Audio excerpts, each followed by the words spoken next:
amass, who is the Executive Director, Office of Innovation and Entrepreneurship at Schulich School of Business. This is a special one for me because Chris helped me when I was just dabbling in the entrepreneurial world, I want to say about 7 years ago, which is wild. I think around the same time you were just starting Schulich Startups. So for me to see you grow this thing that was pretty minuscule into this really incredible community and startup space for so many entrepreneurs in Canada is mind-blowing, and I'm so excited to hear about your journey and how we got here. Chris is a serial entrepreneur with over 20 years of experience in the digital and tech space, a sought-after advisor, investor, and advisory board member, and you were the co-founder of ThinData, which was Canada's largest marketing automation tool, and exited in 2018. And today you lead what I'm going to define as all things entrepreneurship at Schulich. For example, the entrepreneurial studies, Schulich Startup Nights, and the list goes on and on.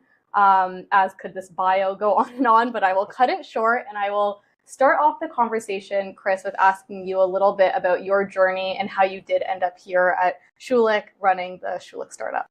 Well, thanks, Kelly. It's exciting to be here for me, and I was instantly drawn in by how I became as a key theme going throughout my life and my career. Well, I started off way back as a journalism graduate from Metropolitan University, and in the very beginning, everyone asks you, why did you start a business? Why did you get into entrepreneurship? Well, my story is a little bit practical, which is that already back then, the media was starting to lay people off. And originally, I wanted to be a reporter for a national newspaper.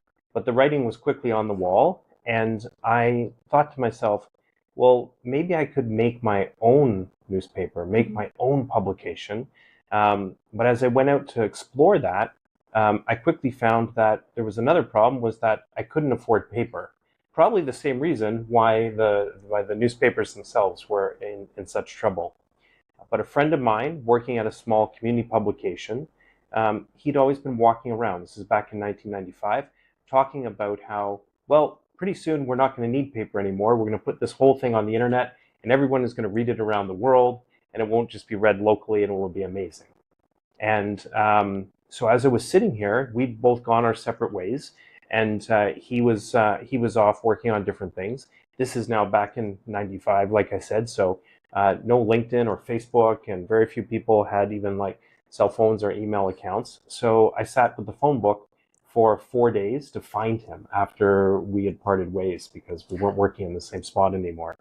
And sat with the phone book for 4 days calling Crawford, so that's his last name, until I finally got to his mom under the L's, Louise. And she picked up the phone and said, he's here. He lives with me. That's why you can't find him in the phone book under the C's where he was or should have been.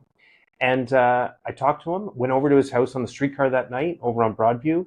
He showed me the internet for the first time, asked him a lot of questions, asked if he could make these webpage things that he was showing me. He said yes, he was doing that in his spare time. And we went into business together that night and decided we would make our first publication together. And from there, it's a long and interesting journey of entrepreneurship that we could get into, from building that magazine, selling it to the Fan 590, the sports radio station, building a web development company, eventually wanting to have a platform that had a SaaS component to its revenue model, and seeing that many of my clients needed email marketing and marketing automation. And so we built that platform, and that became what was the largest business of the different things that we worked on, and eventually sold that back in 2008.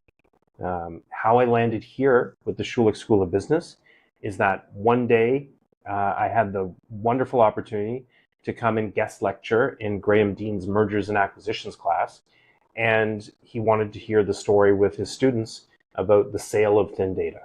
And I was very open about like the good and the bad of that, and kind of like the part of me that loved that decision, the part of me that wishes I never made that decision to sell, and all of the emotional turbulence that came with going through that transition in life and selling the company. And the students seemed to love it. I loved it. And I started coming back every once in a while to Schulich. And eventually I realized, well, there's no startup program here. Mm-hmm. And I thought that's a really interesting opportunity I was looking for a next big challenge in life. People asked me, why did I come to an academic institution? Because they were saying, look, it's going to be slow and it's going to be harder to, move in the way you'd like to compared to running a business. But my answer was, my life has been filled with many different puzzles. I have worked on businesses, I've worked on political campaigns, I've worked on global nonprofits. And the one thing I hadn't put my hand on was the academic side of things. And I said, let's go try this puzzle Conquer that next one too. and see what that looks like. Yeah. So if you want, I'll tell you more about what happened after that. But I decided I would find a way to create a really interesting opportunity at Schulich here at the business school. I want to hear a bit more about that. So you had the idea, I want to do something at Schulich. I'm going to conquer the academic world. What did that look like to where you are today? And maybe explain a little bit about what Schulich Startups are. Yeah, well, in the beginning, the Career Center here at the business school first suggested, hey, would you like to come in and just coach students once a month, come in, sit down, take over some offices at the Career Center, and share some ideas with them about the businesses that they're building. And I said, that's great, but what about if, and so what we also pitched was the idea that I would start bringing in friends of mine from the innovation ecosystem, and we would take over the whole Career Center once a month. And up and down the road, students could go getting different insights and different perspectives from people. Like a speed dating idea? Yeah, so Very they could cool. get multiple perspectives. And then I pitched the idea of having the Schulich Startup Night competition and said, let's do it in one of the boardrooms of one of my companies at the time. And so they loved that. And as things went along, every month I was most excited about coming up to the business school and least excited about working on the different companies that I was invested in and set up with. And I was like, I really wish I could just do that. And one day I said that to one of my friends. He's a leader in the ecosystem, really great guy. Barry Hillier is his name, who built Equo, and Cabanish, a new company in the coffee, tea, and hot chocolate space, where he's partnered up with two amazing Indigenous entrepreneurs. And but back then I was talking with Barry, and I was like, I really wish I could go just like work at Schulich all the time. And he said this famous one line, which I always thank him for. He said, "You're never trapped, man." And I was like, yeah, I'm never trapped. I don't have to be what I am right now. I can go and like start a whole new career and a whole new experience. And so literally within days, I told my business partners and told my family, I'm going to Schulich. I'm going to go sit in the CIBC marketplace there in the cafe. I'm going to take my laptop and I'm going to build the startup program for free. And eventually it will start to gain so much momentum that the dean will come down from the third floor, Dean Horvath. He will take me to lunch and he will demand to know what is happening. And when I explain everything to him, what we're building and what's taking place, he'll be so excited that he'll hire me. Right. And that will be how I'll get my dream job and start my academic journey. And that's exactly what happened. That's what happened.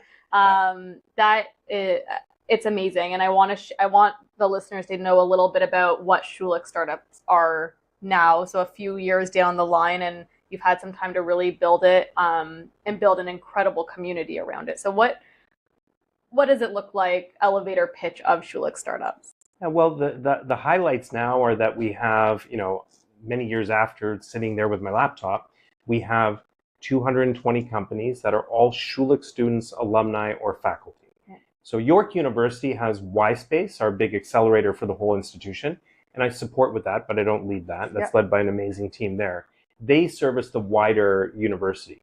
But we had so many entrepreneurs coming out of Schulich that we had the opportunity just to provide service and support for the students and the alumni exclusively. So that's now 220 companies. In the last 24 months, that group has raised $60 million in funding. And we also do all the placements for students to go to work at startups, go to work in the venture capital community, 100 plus placements that we do every year, 30 events that we run, have worked together with faculty to redesign parts of the curriculum and hire new instructors to come in and teach in the program. And it's a bustling, booming community that now is being called upon and contracted by different levels of government to design entrepreneurial programs and accelerators, both at the federal and provincial and municipal level as well too. The real amazing part of all this, in terms of what I get excited telling people, is that back at that lunch when the dean, hired me, he said, "Well, I'll hire you and I'll give you your contract, but other than that, you have no budget. You've got $1." So everything that's been built now with the whole team, the space, all the programs and initiatives that we've done has all been bootstrapped as a startup inside the institution. And everything is paid for by sponsorships, by donations from the alumni, from government contracts where we go and get support, or ways that we provide support to different parts of the university, and then they'll pay us for our services. So we literally designed a business inside the Schulich School of Business that would be self-sustaining and could go out and grow and build. So that was like one key piece. And the second key piece is that because we didn't have any money, we couldn't go out and hire, immediately a whole team of people to do like a programmatic based design, like you would see with other amazing programs in other institutions, even at the York level with Y-Space, or when you think about different programs at different universities around the country. So we had to think, okay, since we have nothing to operate with in the very beginning, we're just doing this from scratch, what do we have? And let's think about this like entrepreneurs. So what we did have was a 40,000 plus alumni database of Schulich graduates holding positions of responsibility, authority, or check writing somewhere in the world. So based on that, we designed everything off a community model where it would be all about everybody finding ways to help each other and contribute to each other. And so now we have 4,000 community members that we're working with.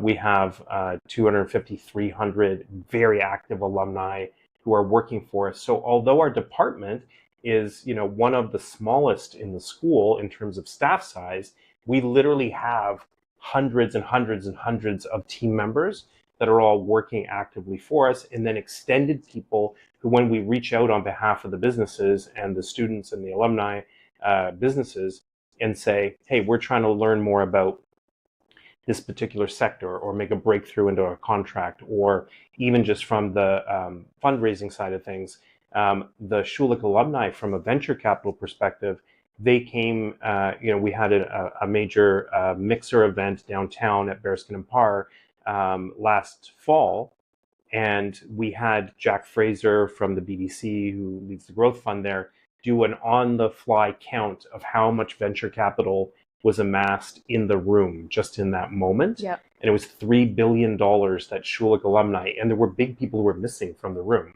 but $3 billion that were there in the room that had responsibility for those funds. So realizing that that was the real power in the real magic, the gold that was sitting here, everything has been designed around that. Yeah. And how to create value out of that for everybody involved in the community. From a personal lens, when I had my startup and we had an intern join us through the Schulich Startups, you're getting this mentorship and learnings from the community, and then you're actually getting support to build your business through it both ways. Hopefully the interns who worked with us and myself learned so much, and it's so powerful. But hearing you tell that, it almost makes me feel emotional to what you've built over time. So I'm curious how you feel when you say the words and you hear what you've actually built from just I'm not trapped to this now. Yeah, like how are you feeling? Yeah, I feel great. I feel happy, and when I think about it, I was at the point originally where all of the introductions, they came from me. I had to make them all individually, and I still do a lot of that. Like every day I'm working on putting people together and like creating rapid value where it's like, I know you need this and this person and that, and I put you together, and then off you go. And that might just take me like, 5 minutes or so. Yeah. I tell everybody they need to like do what are called, like I coin them as flippable emails. So you have to come to me with like the subject line flips, the introduction flips, the attachment, the link, everything that is the ask all flips. And I just write why I love you at the top of the email and forward it to the person who's going to help you out. So on an average week, I do about 100 flippable emails for people that are in the ecosystem. And now people come to them that are like, come looking for them that are like not anything to do with Schulich or even York University now. But as we continue to help people out like that, then people will say things like, when you do something to help people out and they say, hey, I owe you a beer. Yeah. And I'll be like, no, you don't owe me a beer, but I'm going to ask you for a favor one day. and then the favor will be to help another person out in the community. And so that is what is my greatest pleasure and greatest joy, is that what was like the beginning of a principle on how to be generous and help people has now turned into like an ethos of the whole community, and people are doing it on their own, right? And now when we bring these significant events together, we'll get 250 people out to some of our events, then everybody is in that kind of spirit and working together.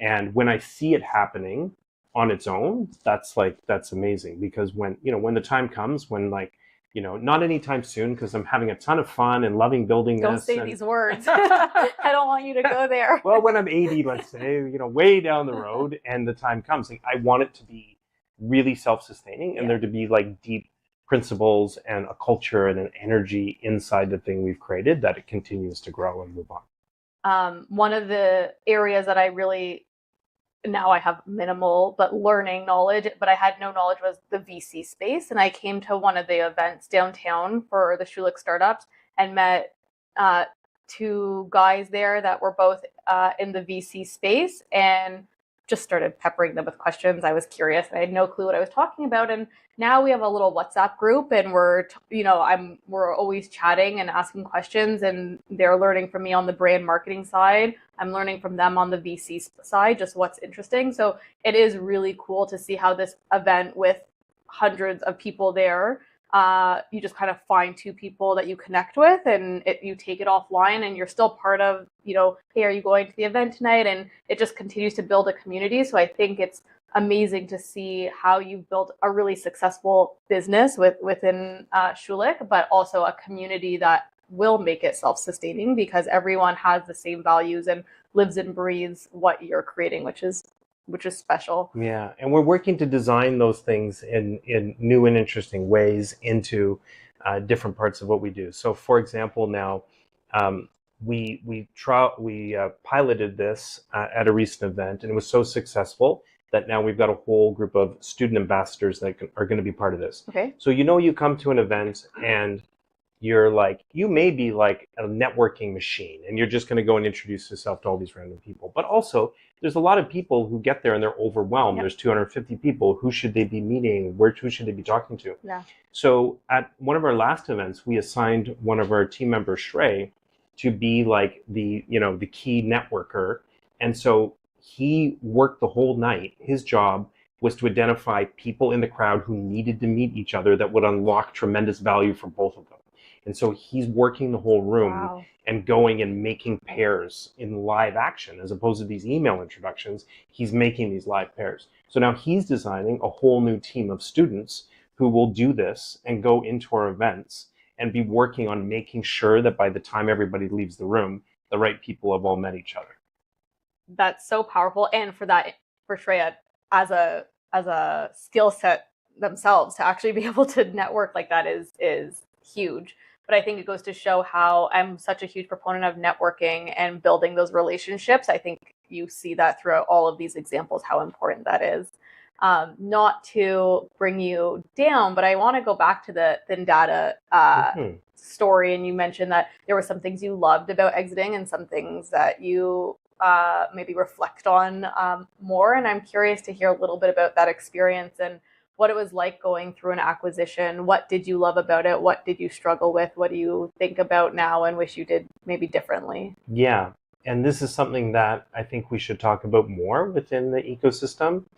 And maybe one day I'll do a special session on this, or turn it into something a bit more expanded. But the thing is that even today, when I see certain people have sold their company, and everybody's celebrating, and they're it's a big hooray, hurrah thing that's going on, then I will send them a note on LinkedIn and I'll ask them if they're okay, right? and I will check in on them and say, how are you doing with like everything after the sale? And you'd be surprised, but people will say, yes, I'd like to meet with you and talk with you and have lunch. So I go out every once in a while and I'll go downtown and I'll sit down with someone who sold their business and talk to them about it, and I'll share my story. And then they start to say, yeah, I'm feeling some of those same things. I'm experiencing some of those same things. You know, some people will sell their company and it's just be like, there's a lot of money and that's all they want, and then they'll chase the next thing which has a lot more money, and that will be enough for them. But you know, for some of us, there's something about that business that is, you know, tied to our identity and tied to our circles of friends, and really can leave you wondering after you've sold it, what am I even doing now? And you heard from my like journey, like it took me a while to like find my way to here at Schulich to what my next thing was and what I meant to be. So what if you don't want to just go create another company? And what if it's not enough just to like go invest in things now? When I sold the business, I had like a series of realizations. One was that before that, because of all the years of like not getting paid while I was building it or getting paid less than I was, I never really had much money at all while I was building the company. Then we sold it. We had a bunch of money. I grew up as a kid in Scarborough, and I went back to the Scarborough Town Center a few days after that, and I was like, I think I could like, you know, I could buy now anything I wanted in the whole place. And then I was like, I don't want anything in the whole place. I don't want anything. I want my company back. Interesting. You know, and while, you know, while I don't know whether, you know, I would like rewind time and like keep my company and not sell it, because I've enjoyed all this and this has been amazing, and I never would have gotten to here, and many other things in life wouldn't have happened if the dominoes didn't fall and I hadn't sold the business. But you know, it was a real moment where, oh, like what is my identity and who and what am I in the world now? You know, my closest friends were all people who worked for me or with me. And then I wasn't going to see them anymore, because after my earnout was over with the company that I sold it to, then it was time to go home. Yeah. And, you know, a year later, I came back to the office and to visit someone. And there was a new reception person, and they asked me who I was here to see and if they could help me. And I may or may not have said the words, "I am your creator." To which they, like, where is my photo? I will bring the painting next time. Yeah. So they were a little bit, anyways, they were a little bit shocked in that moment. But it was really like, you know, disorienting. And then also a lot of people, you know, said in the space who were like recruiters or friends of mine who worked in that, they were like, well, you're really going to have a hard time because no one's going to hire you for a job because they're all going to think you're going to bolt and start another business. Or no one's going to take you on as a vice president because they know that you were the CEO of the largest email marketing platform in the country. Right. Then, you know, if you're not the president, are you going to be happy? Yeah. Right. So figuring all that out, thinking about all that, and then really like just missing, you know, the community that was there in my team. When I left, my team was 114 people. When I announced my resignation, there were people crying and like breaking down in the company, in the room when I announced it. And so it was a lot that was lost that, you know, the day that I left, the day I sold, it started the process towards leaving, but there was a lot that was lost. And it put me into a time in my life where also, you know, that then, you know, led to like a breakdown in my relationship and within my family. And so I became divorced and then wasn't with my kids the whole time. And so all that has led to other adventures and other things and like deep respectful relationships with everybody involved, and like a ton of time with my kids and all that. But I think that moment in my life really like was like a tough one that led to like a lot of, you know, hard moments. Yeah. So that's why I like check in on people and like, you know, when I can, and like see if they're okay and how they're doing. And I also like suggest to them as well too that maybe they need to think about not rushing into the next thing right away, and trying to like say like how many people in their life actually get a moment to go, maybe I don't want to just be this continuous version of myself. Maybe I'd like to be fill in the blank. Right? I said to my daughter the other day that I had a job that I was going to do. So when I retire, I'm still going to work, but I'm going to do this. And then she said, I think you should be an author. I think you should go and like write books, kind of thing, right? So, but how many times do we get a chance to like actually kind of like rethink everything? Yeah. And so when I've spent time with people who have just exited, I've encouraged them to, take a moment and just really think about what is the most important thing to them here. What could they be doing in terms of spending time and leaning into their relationship or their family, or other skills or talents that they have, or dreams that they have or used to have. Yeah. Those things are all there. And before charging into I'm just going to go make more money and start another company, how could they kind of like take a pause in that moment and think about it? And I think that's been valuable for people that I've had that conversation with. Well, thank you for being vulnerable and sharing that. I imagine it that point of reflection brings a lot of other questions. And when you're in the grind of building a business, from, building my own business, although it was very small, but also talking to so many founders, you don't think of anything outside the world of your baby, and that baby is your business. And I'm sure it was a point of time of, wow, there's a whole world that maybe I wasn't giving enough attention to or reflecting on. So I never really thought, you do from an outsider, you just see that point as a celebration, but you don't think of the person who's going through it. And you can't go you can't go to your whole staff, the people around you, your friends, your family.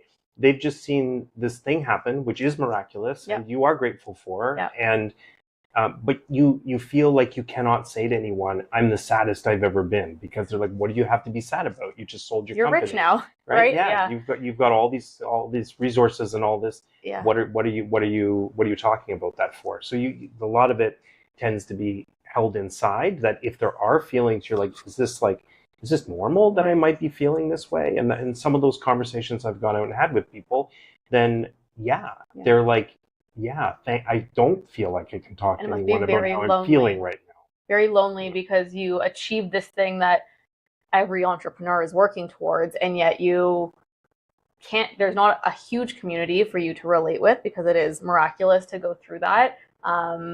And I'm sure a bit of guilt of, well, I'm supposed to be really happy because I did the thing. Yeah. And there's a lot of other emotions. So maybe you wouldn't, turn back the clocks, but if you were to be in that position again, what are maybe some of the frameworks or thought processes you would use to decide, do I want to exit or do I want to stick with this business, for someone maybe in a similar position? Yeah, I think that there was some things that we did really well in terms of how we made the decision. Okay. And those things were around who we were going to sell the business to. Mm-hmm. So what I'm very feel happy about and proud about was that we really thought about things like, what would be the impact on the people that would, that worked for us when we sold the company. Yeah. So we, one of my investors, advisors, Scott Bryan, who used to be the CFO for Grocery Gateway back in the dot-com era, and he made my partner and I sit down and write a list of 10 things that would compel us to sell the company in a deal, but we could not put anything financial on the list. And so that was really interesting, because then it allowed us to be in a position where when some companies did come, because there were 10 or 11 companies that came to bid on us when we were sold, and some of them would be in the room basically scheming about who they were going to fire. You're saying we have this department, you have this department, we can get rid of one of them. Mm. And that was a gleeful conversation. Yeah. So we were no, that's not who we're going to be. So we were able to make decisions around that. That was really good.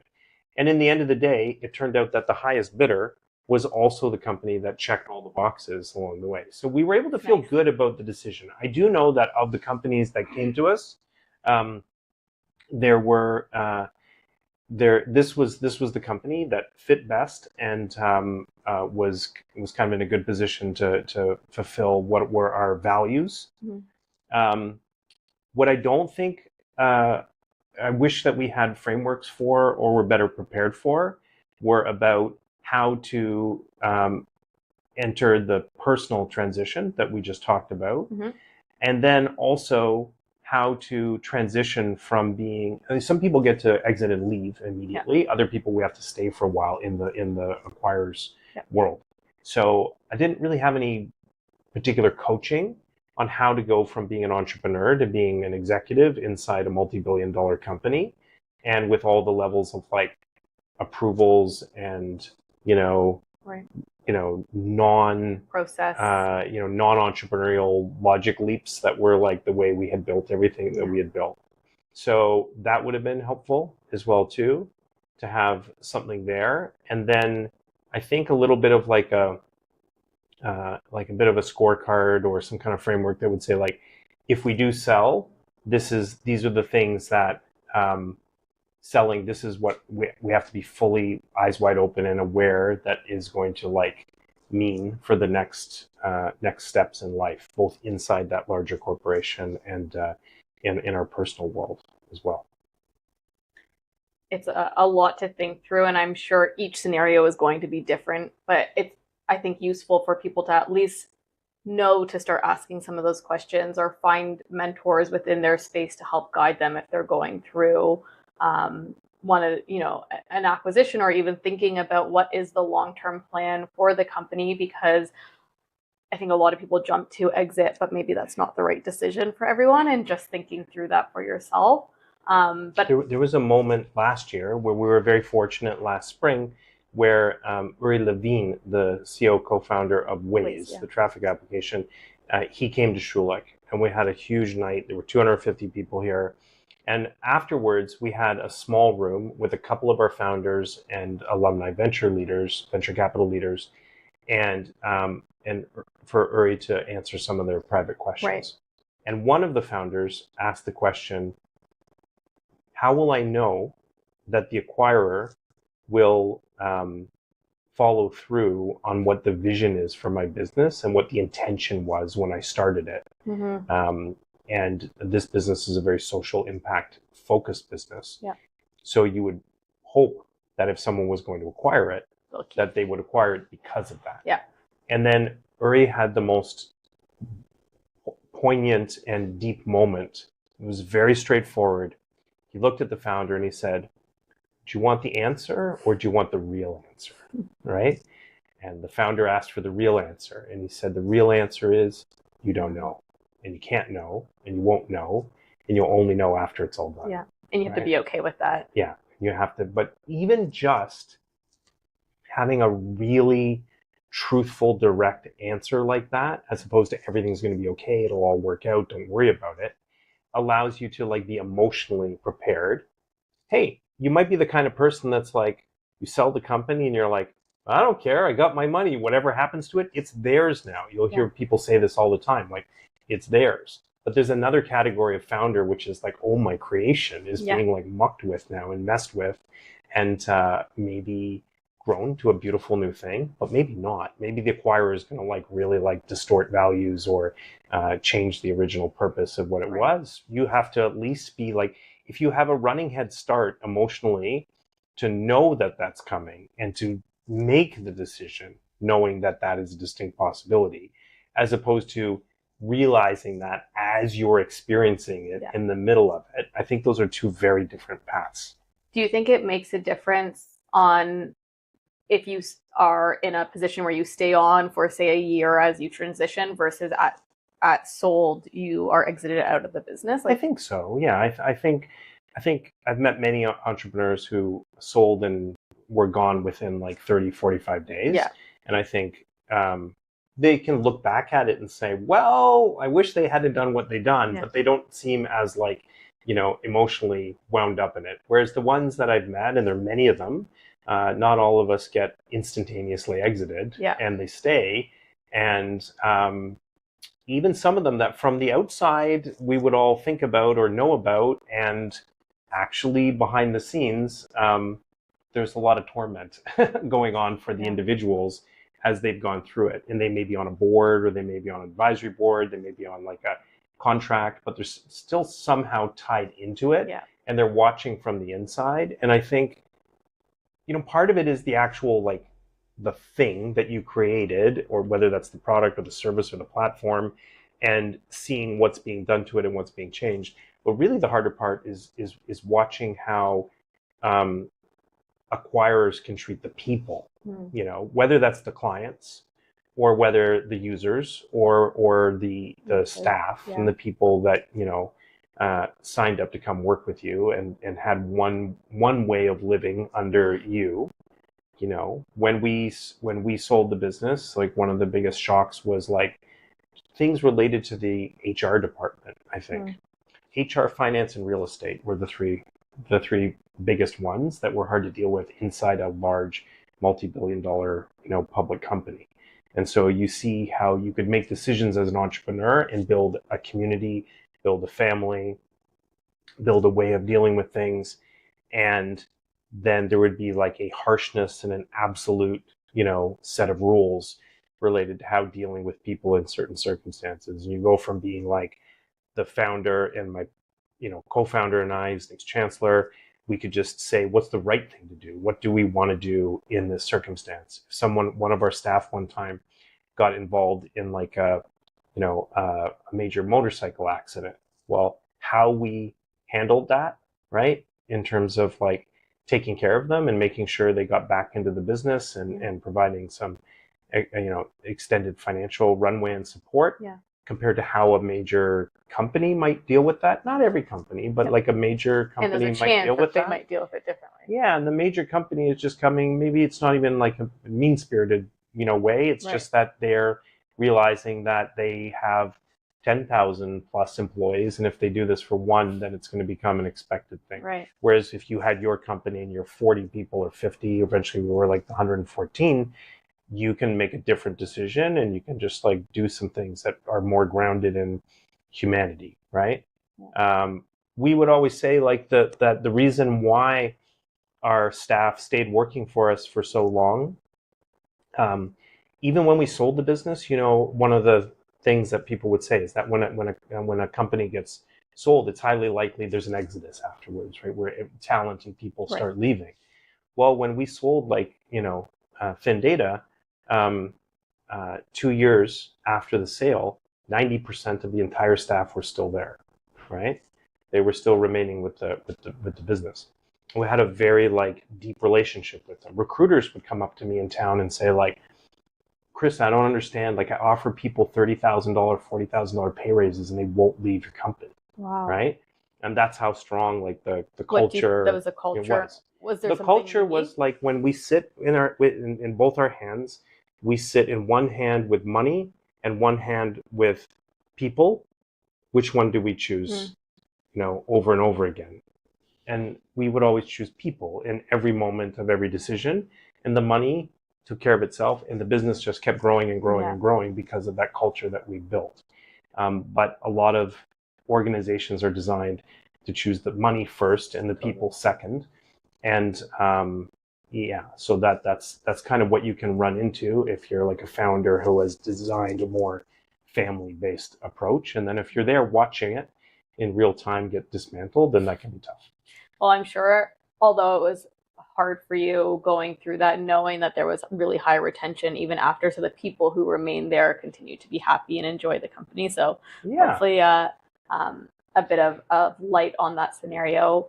You obviously had a lot of success from ThinData, and I'm sure you apply that to support the Schulich entrepreneurs that you work with, and there's a lot of them.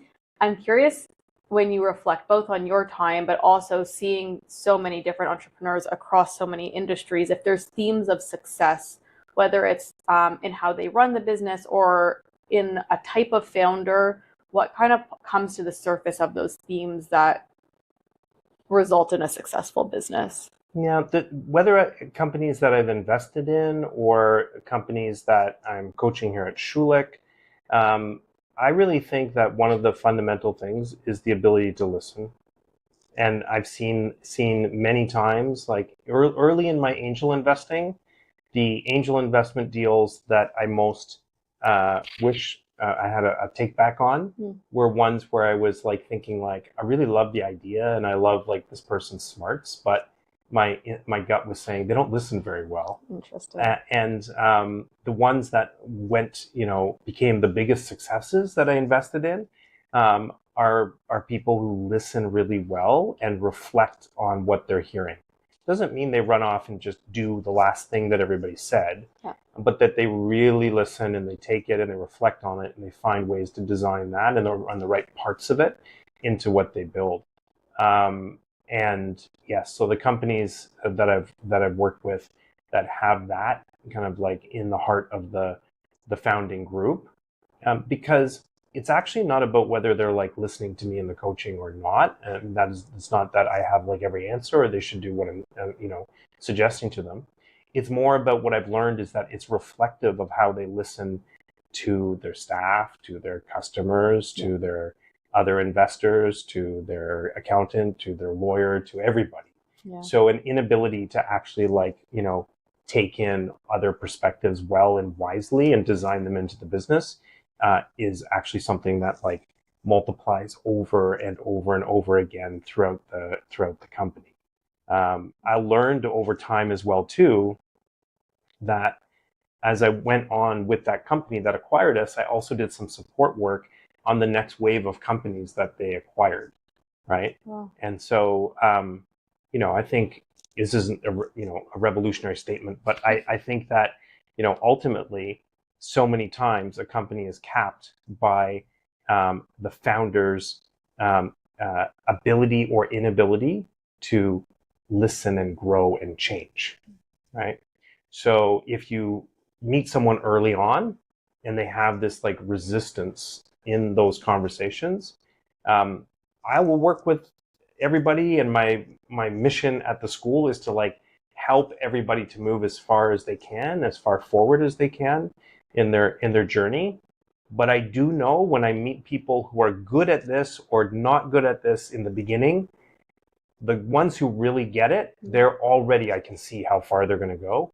And the ones that don't, I got to work really hard to help them on that particular issue before any other issue can be like figured out.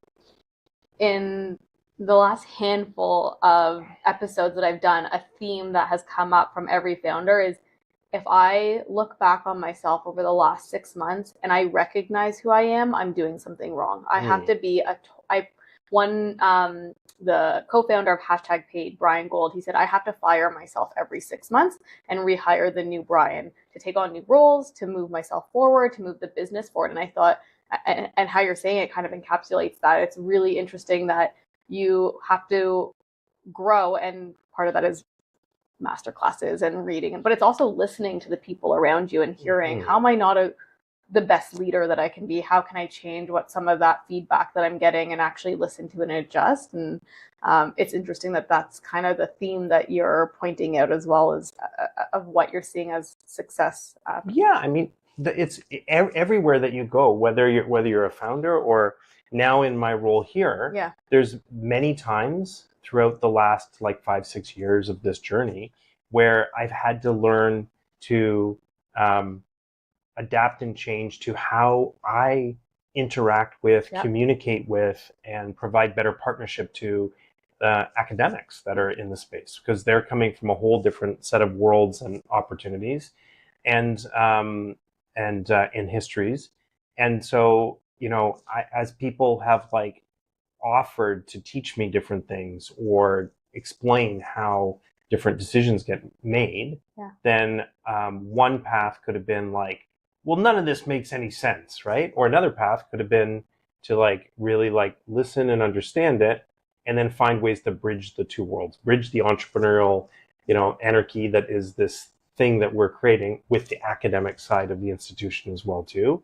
And so, I try to bring that, for myself, try to bring that way of like listening and learning as well. And I'm really lucky in that I have people like the Dean Zwick, and President Lenton from York University as well, to provide that kind of like insight and guidance. So I think we should all be listening and all be like learning and open along the way. Do you think if someone isn't the strongest listener, that it's something that they can learn to do, or find techniques to become a better listener, or have you not seen that growth? I've seen people like completely change that, I think sometimes the challenge is that nobody around them knows how to break through and have that conversation. And many times when I've been able to have that conversation with people, they've thanked me for it. Yeah. They want to be more self-aware to that, and they want to work on it, and they've wanted to talk about things. So, for example, recently I was at a board meeting with a company that I support and work with as an observer, and there was an interaction in the board meeting. It was a meeting of the shareholders, actually. And one of the co-founders leaders had a particular interaction. And I thought that could be different. And and the way the conversation happened could have like implications as well, too, for how people interpret it. And afterwards, when the meeting was done, then I got a tour of the operation and met a whole bunch of the staff, and another 45 minutes had passed, and then I suggested we go and like have a sit down in the boardroom for a moment, and then we just like opened that up and like rewound it and talked about different ways it could have been approached, different statements, questions that could have been asked, role played the whole thing, work through it together, and I gave like tangible examples for what the value would be of approaching this scenario in a different way, what the impact could be on other types of people who were in the room, other board members or shareholders who that particular interaction didn't involve, but they were an observation of. Right. What kind of skills do you want to have by the time it comes to be that you're acquired, and maybe you would like to remain on the board of directors for the larger organization that acquires you? What kind of skills, how will that company view your ability to handle those moments? And what I really deeply respect about that particular, founder in that business is that not only in that moment are they like wide open, working through it with me, role playing, but then they're like, I want more of that. Can you anytime you see that, can you call that out? But you have to earn, as the coach, as the advisor, as the board member, as the investor, whatever, to get through and build that connection with someone who has some of those, challenges that they're working through, or areas of growth that they need to tap into. You need to build like a level of trust and a way of working with them that allows you to get inside their world and inside their heart a little bit. I'm sure it's also them seeing where you're coming from. You're not coming to attack them. You're coming because you're saying, look at all the opportunity you have in front of you. If we can maybe tweak some of these things, we'll be able to you'll be able to achieve those things, maybe. Or that's why I always say, like, when people will ask me, like, when you join the board or when you invest, then what would you say, Chris, is your area of like expertise, right? Mm-hmm. And I will never say my area of expertise is like around a whole bunch of technical aspects of like the particular, business, or some, wider aspects around the fundraising. But what I will tell them is, like, when you have the 5 biggest soulful challenges that you have in the history of the business, or when you have the 5 biggest opportunities, but you're not sure if they're right, you'll come to me and you'll want me to be the one who's sitting with you talking through those things, because I'm going to talk to you about like a deeper sense of purpose, humanity, and impact to yourself and everyone around you.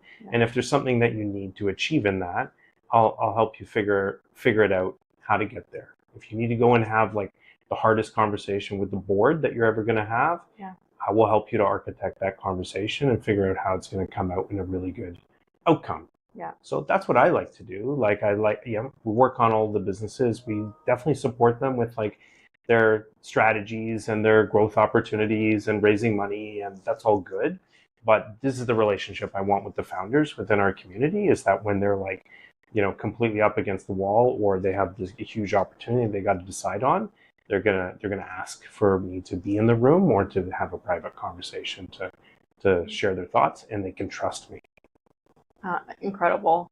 I have my final 2 questions for you. So typically, my second last question is a myth that the founder or person on the other side of the conversation wants to dispel, but I know you have a myth that you actually want to reinforce. So I'm curious, very curious to hear what is that myth that is actually true that you want to reinforce, and we'll get to the last question.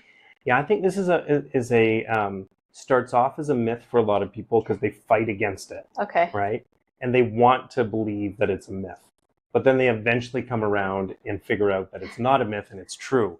So why I want to talk about this one is I want people to get faster to the embracing that this is not a myth. And that is that as it was put to me very early on by my very first coach for my business back in 1995, he said that of all the businesses that he had ever seen succeed, that the realization that every founder had to come to was that despite whatever technical or creative or culinary skill sets they had in creating the things that they were creating, that the thing that was going to separate them in the life or death of the business was whether they could turn themselves into the greatest salesperson in the history of the company. And a lot of people fight against that, and they want to hide in the background, and they don't want to be the face on Instagram, or they don't want to be like, they want to go hire a salesperson. If I'm going to get someone to do that for me, I'm going to find the co-founder who's going to. But even if you do find a co-founder, if you're a technical person and you find a co-founder that's really amazing at telling the story, you still got to show up in the boardroom when the acquirer is there to actually communicate what's going on. You still got to be part of selling 100 engineers to join the company. You still got to be, et cetera, et cetera. Yeah. So this one I think is very important. And when I started out, I was like, that's not true. I'm just going to hire someone. Yeah. I tried hiring a bunch of people. That didn't work out. And then one day I was like, okay, well, he was right. So then I started off working on that and learning how to tell the story, how to pitch, how to communicate, and how to win people on board and get them to, join up with what we were doing. So I think that's one that people need to understand a lot faster, not a myth. Who else to tell the story and by hearts of all the stakeholders involved than the founder? So I think that it's probably a hard one because I'm sure people are just passionate about solving the problem and don't want to have to interact with people, but it makes total sense. And the last question, the podcast is called How I Became. And Chris, throughout the story, you have evolved numerous times that you've shared today. So I'm curious, if you were to name this episode How I Became fill in the blank, what would you name today's episode? How I Became a Master Networker and Community Builder. Amazing. Thank you so much for joining me today and spending some time telling your story. Thank you for being vulnerable. I know you shared a lot about your journey, and I'm so excited to share the story and Schulich Startups with the audience.